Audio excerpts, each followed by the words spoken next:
Il existe des maladies qui ne viennent pas du karma, mais de l'action volontaire d'autrui.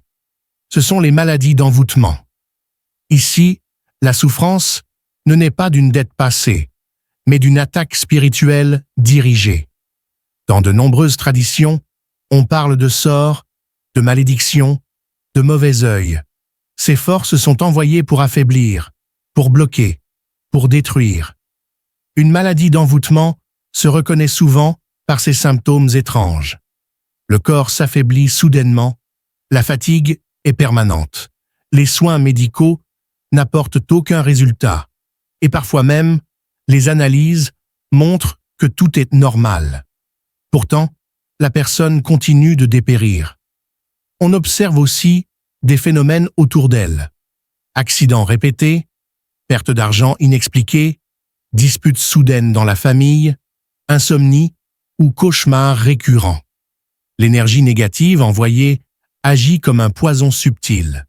Elle s'attache au champ astral, puis descend vers le corps physique. Certains envoûtements visent la santé, d'autres visent les relations, le travail ou l'équilibre mental. Dans tous les cas, l'effet est destructeur. Ce n'est pas une maladie naturelle, mais une maladie provoquée. Alors, comment se protéger? Tout d'abord, par la vigilance spirituelle. La prière, les invocations, les rituels de purification, comme les bains, les encens ou la cire d'abeille, forment une barrière. Mais surtout, la force intérieure compte. Celui qui marche dans la lumière attire moins les flèches des ténèbres.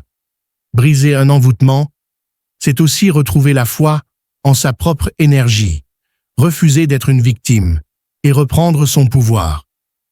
Les maladies d'envoûtement rappellent que nous ne vivons pas seulement dans un monde matériel, mais aussi dans un monde invisible. Elles nous obligent à renforcer nos protections et à ne pas oublier que le véritable combat se joue d'abord dans l'âme.